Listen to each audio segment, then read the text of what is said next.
주연절 후 첫 번째 주일 그리고 1월의 두 번째 주일입니다. 주연절이라고 하는 것이 어떤 것인가요? 주연절이라고 하는 것은 예수님께서 탄생하신 날로부터 12일째가 되는 날이 주연절입니다. 여기에 이제 몇 가지의 이유들이 있어요. 그것은 뭐냐면 처음에 이제 주현절이 생겨난 것은 1월 6일로 주현절이 생겨난 것은 당시에 이제 보편적인 기독교 국가, 기독교 사회가 열리게 되면서 그때 당시에 이제 뭐 이집트 쪽이나 이쪽에서 풍습이 1월 6일로부터 빛의 날이 시작된다라고 하는 이제 그런 의미가 있어서 그날 빛의 날이라고 했었어요. 왜냐하면 지금은 이제 보통 12월 22일 정도가 동지 아닙니까? 그런데 그때는 동지를 계산을 잘못한 거죠. 1월 5일이 동지라고 생각을 한 거예요. 그래서 차츰차츰 밤이 길어지다가 동지에서 딱 끝이 나고 그 다음 날부터 이제 낮이 길어지니까 빛이 시작이 된다. 이제 이런 의미를 가지고 1월 6일을 이제 뭐 빛의 날 뭐 이런 식으로 하고 있었는데 이제 그런 것들이 의미가 없어지는 세상 속에서 이제 거기에 우리가 무엇을 더했느냐? 빛이신 예수 그리스도, 참 빛이신 예수 그리스도의 의미를 가져와서 1월 6일을 빛의 날이었던 그날을 주현절로 주님께서 이 땅에 나타내신 날로 그렇게 정하게 된 것이고 또 거기에는 동방 박사들이 우리 주님 앞에 와서 경배를 드렸던 날이 아마도 12일 정도 걸려서 와서 경배를 드렸을 것이다.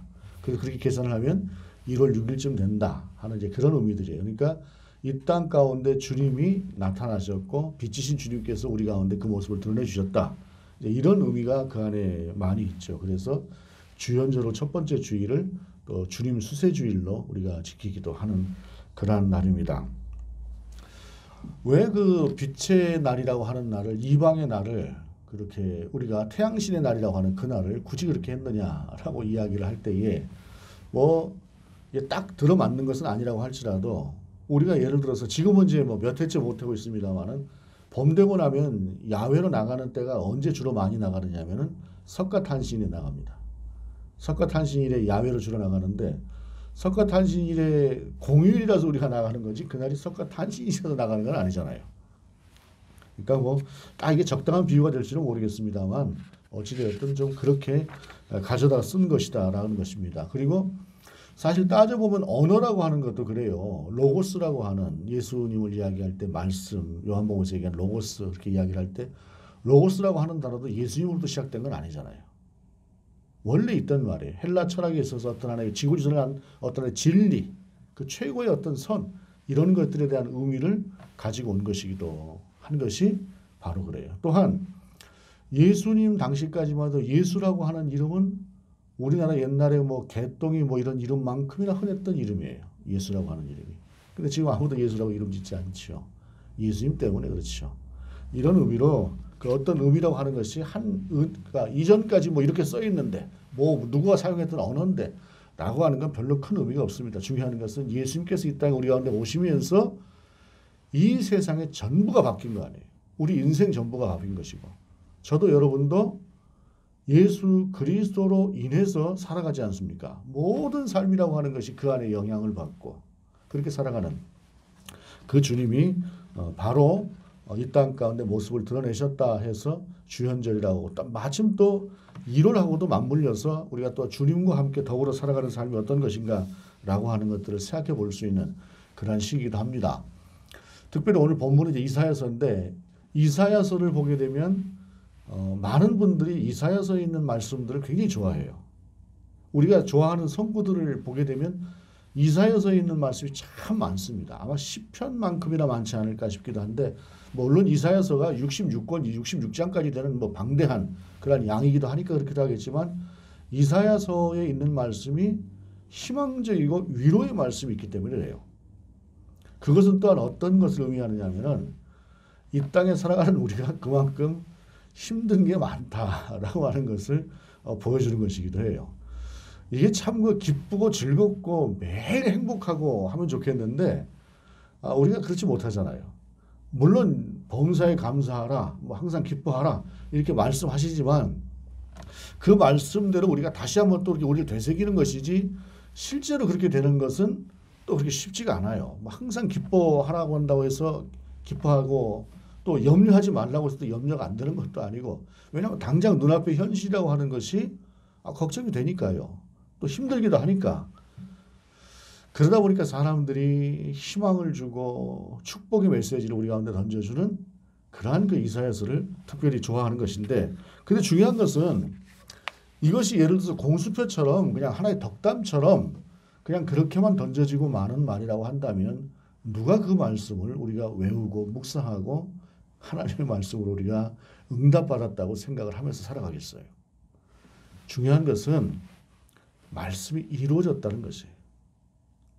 소망을 주셨던 그 말씀이 도저히 이루어질 것 같지 않은 그 상황을 넘어서서 이스라엘 가운데 이루어졌고 또한 우리의 삶에도 그것이 그대로 적용되기 때문에 우리가 이사야서에 있는 말씀, 그 소망의 말씀을 그저 단순한 어떤 공수표처럼 그저 그냥 힘들 때 위로하는 그런 위로의 말씀으로만 여기는 것이 아니라 살아계신 하나님의 말씀으로 이해하고 받는 것이죠.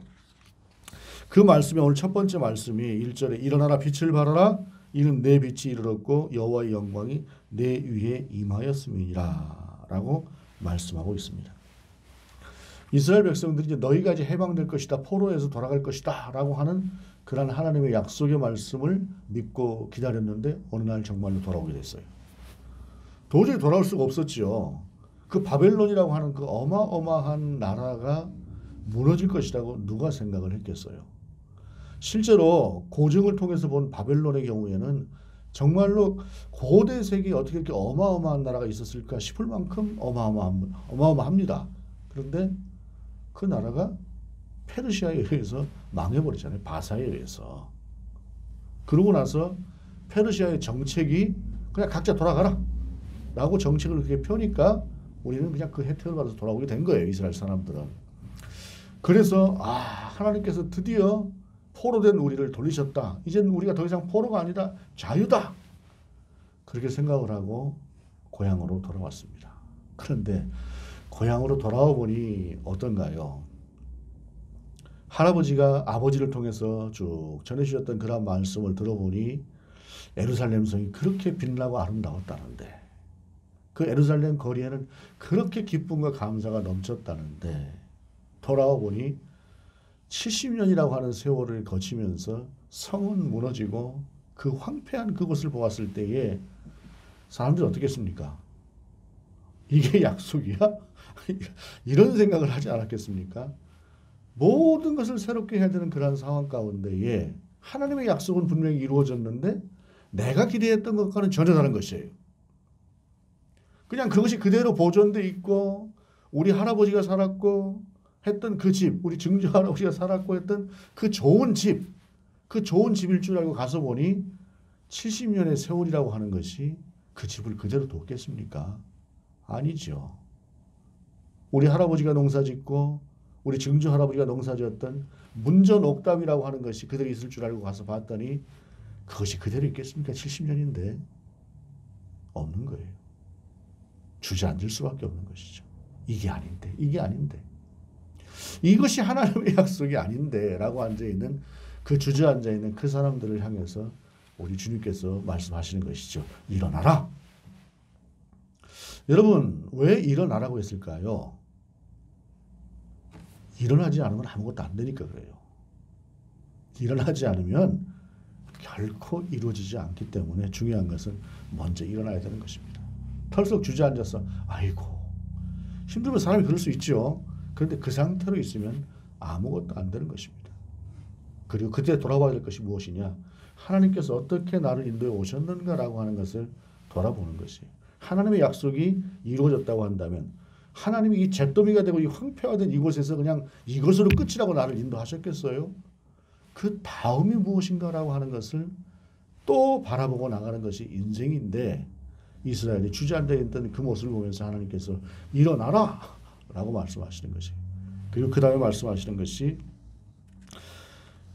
빛을 발하라 라고 말씀하시는 것입니다. 빛을 발하라 라고 하는 이 말씀이 지난주에 우리가 빛이 있으라라고 하셨던 우리 하나님께서 첫날 창조하시는 그날에 빛을 창조하셨던 것이 어떤 의미가 있다고 말씀을 드렸습니까?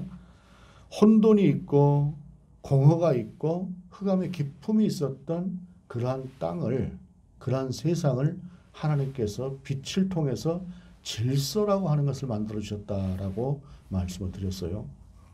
흑암의 깊음이라거나 공허나 황폐함이라고 하는 것은 무질서함이라고 하는 의미도 있지만은 우리 개인으로 보자면, 인간으로 보자면 절망과도 같은 상태를 이야기하는 것이에요. 어떤 희망도 보이지 않는 그러한 상태에, 그러한 세상 가운데서 하나님께서 말씀으로 빛이 있으라 했을 때 그 땅에 질서가 이루어진 것입니다. 하나님의 통치가 그 땅 가운데 있음을 분명하게 드러내시고, 하나님께서 계획하시고 하나님께서 섭리하시고 하나님께서 인도해 가시는 그러한 것이 세상이다라고 하는 것을 이 땅 가운데 보이신 것이며, 그래서 우리가 인생이 무엇을 바라봐야 되는가, 말씀으로 천지를 창조하신 그 하나님을 바라봐야 된다라고 하는 사실을 가장 먼저 보이신 것이 흑암의 깊음에 있었던, 공허 속에 있었던, 황폐함에 있었던 그 땅 가운데 빛이 있으라 라고 하셨던 하나님의 명령이었다는 것입니다. 그리고 하나님께서 천지를 창조하셨다는 것, 하나님께서 그 창조하신 천지와 만물을 하나님의 선하신 계획 안에서 인도해 가신다고 하는 사실, 모든 것이 하나님께로부터 왔고 모든 것이 하나님의 손 안에 있다라고 하는 것을 보이시는 것이 빛이 있으라라고 하셨던 그 말씀이고, 그 말씀 가운데 물러간 흑암의 깊은 공허와 황폐함, 이런 것들이었다라고 하는 사실입니다. 마찬가지로 오늘 빛이 있으라, 빛을 발하라 라고 하는 것은 이제는 너희 안에 있는 그 절망과도 같은 상황을 딛고 일어서서, 내가 너희를 이렇게 세우니 너희는 내 손을 잡고 일어서서 나와 함께 해라, 나와 함께 하면 너희도 빛이 될 것이다 라고 하는 것을 말씀하시는 것이 본문의 말씀이라는 것입니다. 본문이 말씀하시지 않습니까? 1절에 있는 말씀, 여호와의 영광이 내 위에 임하였음이니라. 내가 스스로 빛을 발할 수 있는 것이 아니라 여호와의 영광이 내 가운데 임하기 때문에 그 하나님을 바라보고 그 하나님을 향해 서 있으면 저절로 내 가운데 빛이 생겨난다는 것입니다. 하나님을 믿고 하나님을 바라보고 일어나 봐. 그러면 나는 너를 향한 계획이 있는 거야 라고 하는 것이 오늘 주저앉아 있는 이스라엘을 향해서 주시는 말씀이다 라고 하는 사실입니다. 그럼에도 불구하고 인간의 심리 상태라고 하는 것이 일어나라 라고 한다고 그냥 바로 일어나집니까? 또 이제 일어나면 이렇게 해줄 거야 라고 하는 그 다음에 약속이 필요한 것이죠. 그래서 하나님께서 말씀하십니다. 보라, 어둠이 땅을 덮을 것이며 캄캄함이 만민을 가리려니와 오직 여호와께서 내 위에 임하실 것이며 그의 영광이 내 위에 나타나리니. 세상 모든 것이 어두움 가운데 있다고 할지라도, 실제로 그럴지라도 내가 너희를 택한다면 너희는 그들과는 달라질 것이다 하는 사실이에요. 나는 너를 지명해서 불렀다는 것이에요. 그래서 네가 내 손을 잡고 일어서면 더 이상의 흑암은 없다는 것이에요. 모든 세상이 다 흑암일지라도 너는 흑암 가운데서 나올 수 있을 것이다 라고 하는 것을 말씀하시는 것입니다. 인간이라고 하는 존재가 참 비교를 하지 않으면은, 비교를 통해서만 어떤 무엇인가를 느끼게 되고 그 비교 속에 살아갈 수밖에 없는 존재가 인간이에요. 예를 들어서 한 50년 전쯤에 우리가 살던 그러한 세상하고 지금 우리가 누리고 있는 이 세상하고 그 차이를 보면 어마어마할 겁니다. 뭐 비교도 할 수 없을 만큼. 예를 들어서 우리가 50년 전쯤에 지금 오늘을 살아가는 우리만큼, 우리가 비록 그렇게 넉넉한 소유를 가지고 있지 않다고 할지라도 지금 우리만큼 사는 사람들을 50년 전에 봤다고 한다면 엄청난 사람들이라고 생각을 했을 것입니다. 그야말로 요즘 먹을 것이 부족한 사람들이 별로 없잖아요. 그리고 요즘 또 웬만하면 자기 차를 갖고 있는 사람들 거의 대부분이지 않습니까? 50년 전에 자기 차를 가지고 있었다. 어마어마한 사람 아닙니까? 아무리 그냥 그 남들 볼 때 그렇게 좋아 보이지 않는 차를 타고 다닌다고 할지라도 그렇지 않습니까? 그런데 지금 누가 누가 그 상태에서 50년 후에 지금 내가 이만큼 산다고 해서 50년 전과 비교를 합니까? 내 옆에 있는 사람을 비교를 하지요. 아, 내 옆에 있는 사람은 어떤 차를 탔는데 내 차는 이렇네. 뭐 이런 식으로 비교를 하는 것이 인생입니다. 그래서 우리 주님께서 말씀하시는 것이 만민은 어두운 가운데 있어. 그러나 너는 그렇지 않을 것이라는 것이에요. 왜? 내 영광이 내 위에 임했기 때문에 라고 하는 사실입니다. 근데 본문 속에서 오직이라고 하는 단어가 중요해요. 2절 속에서. 오직 여호와의 영광이 임함으로 인해서 그것이 이루어질 것이다라고 하는 사실입니다. 그러므로 너희가 바라볼 것은 다른 어떤 것도 아닌 나를 바라보라고 하는 것이 하나님께서 이스라엘 백성들 가운데 주시는 말씀이다라고 하는 사실입니다. 그러면서 3절에 나라들은 내 빛으로 왕들은 내 빛이는 내 광명으로 나오리라 라고 말씀합니다. 이맘때쯤이면은 제가 이제 좀 높은 동네에도 좀 살아봤어요. 높은 동네도 살아봤는데 좀 낮은 동네는 별로 그런 게 없는데 좀 높은 동네를 보게 되면 이 공터 같은 것이 좀 있고 할 때에 이맘때쯤 거기다가 이 드럼통 비슷한 걸 갖다 놓고 불을 많이 피웁니다. 아마도 그때 당시에 이제 일거리들이 없는 분들이 많으니까 특히 겨울철이면은 일거리들이 없는 분들이 많으니까 나와서 거기서 불을 펴기도 하고 그 옆에서 윷놀이도 하기도 하고 삼삼오오 때를 지어서 뭐 이게 이야기도 하고 이렇게 했을 거예요. 그러면은 거기에서 이게 불을 이렇게 피워놓고 있으면 지나가는 사람도 추울 때 잠깐 불을 쬐고 갑니다. 지나갈 때 누가 추워 보이고 웅크리고 지나가면 막 불 쬐고 가라고 그랬습니다. 그러면은 그 불 앞에 와서 이렇게 불도 좀 쬐고 서로 이야기도 하고 세상 돌아가는 이야기도 하고 그랬습니다. 불도 필요할 때 그냥 펴놓기만 해도 추운 사람은 저절로 옵니다. 빛도 마찬가지예요. 우리나라에 처음으로 전기가 들어온 것이 언제쯤일까요? 에디슨이 전기를 발명을 해서 전기 회사를 만들고 7년 5개월 있다가 우리나라에 전기가 들어왔답니다. 고종 황제 때에 경복궁에 전기를 달았는데 1987년 3월 6일에 우리나라 국내 최초로 거기에 점등식을 했대요. 전기로. 근데 이때 당시에 전기라고 하는 것이 그 발전소를 만들고 그 발전소를 전기로 어떻게 한다. 저는 원리는 몰라요. 그냥 그렇게만 이야기해서 그런가 보다 하는데 그 국 내에 있는 경복궁 내에 있는 연못에서 물을 끓여서 그 전기를 화력으로 해서 어떻게 하고 전기를 만들었다고 이야기를 하더라고요.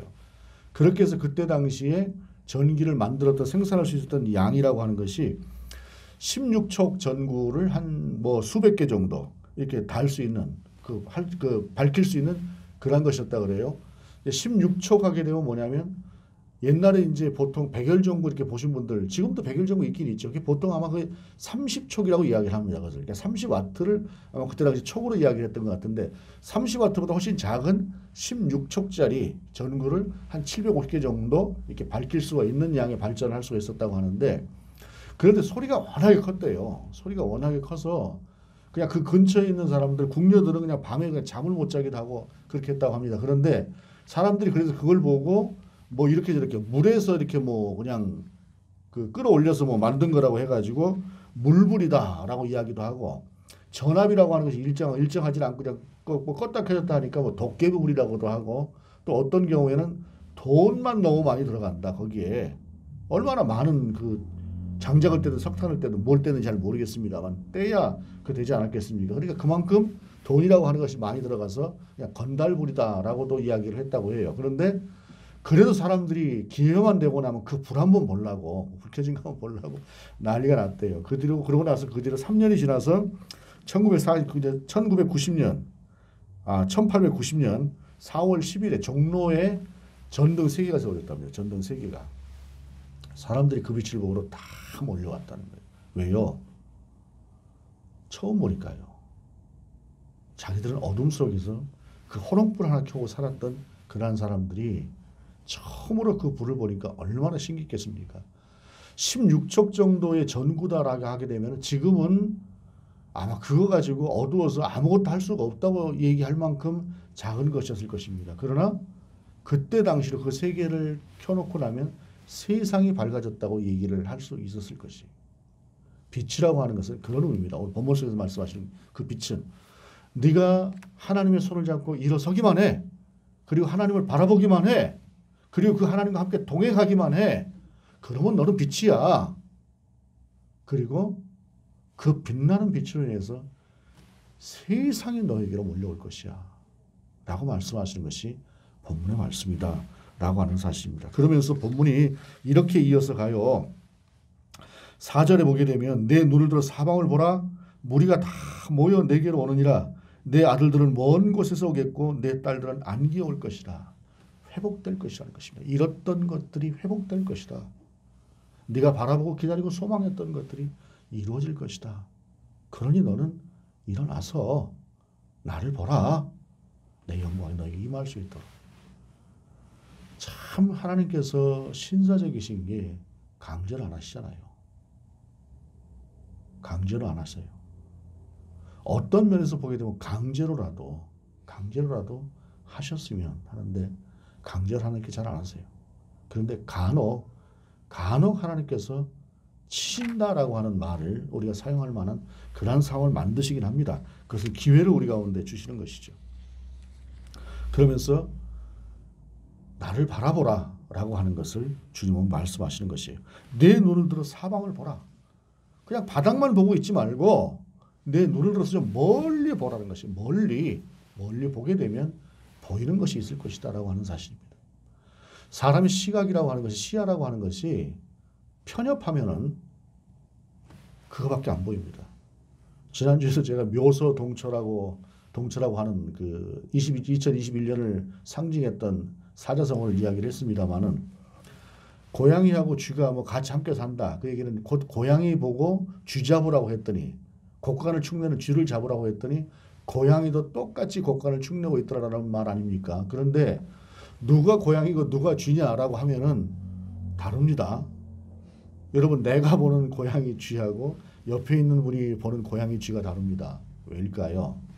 보는 창이 다르기 때문에 그렇습니다. 사람이 객관적인 훈련을 하지 않으면 자기 창에 갇혀서 보지 못하는 것들이 참 많이 있습니다. 또한 앉아서 땅만 바라보고 있으면 절대로 보이지 않는 것들이 있습니다. 그래서 일어나야만 되는 것입니다. 일어나서 멀리 봐라. 회복되는 것들이 보이지 않느냐. 회복되는 것들이 보이지 않느냐. 그러면서 그 다음에 5절 6절에는 그때 내가 보고 기쁜 빛을 내며 내 마음이 놀라고 또 화창하리니 이는 바다의 부가 내게로 돌아오며 이방 나라들의 재물이 내게로 옵니다. 허다한 낙타 미디안의 에바와 어린 낙타가 내 가운데에 가득할 것이며 스바 사람들은 다 금과 유향을 가지고 와서 여호와의 찬송을 전파할 것이며 라고 말씀하고 있습니다. 이 말씀은 먼저는 예루살렘의 회복을 말씀합니다. 예루살렘이 그렇게 회복될 것이다. 하나님이 그렇게 영광을 받으실 것이다. 라고 하는 것이죠. 그런데 여러분 예루살렘의 영광이 회복되면 예루살렘만 영광을 받습니까? 예루살렘에 사는 사람들도 그 영광을 받는 것입니다.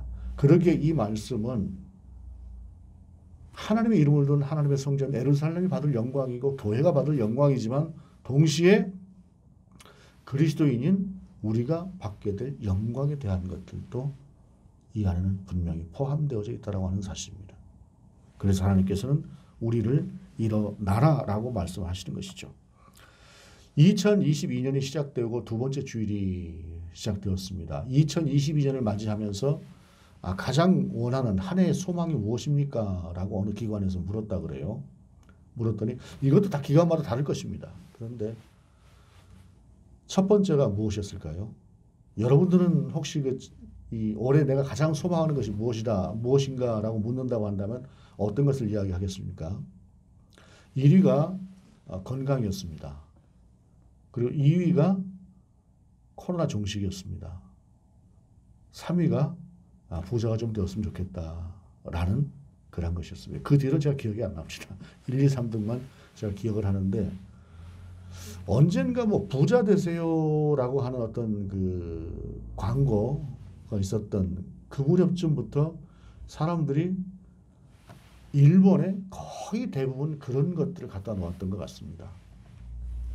부자가 된다라고 하는 것을 싫어할 사람이 누가 있겠고, 그리고 그 궁핍한 핍절함이라고 하는 것이 얼마나 사람의 행복이라고 하는 것을 지수를 낮추는 것인가라고 하는 것을 모르는 사람은 없죠.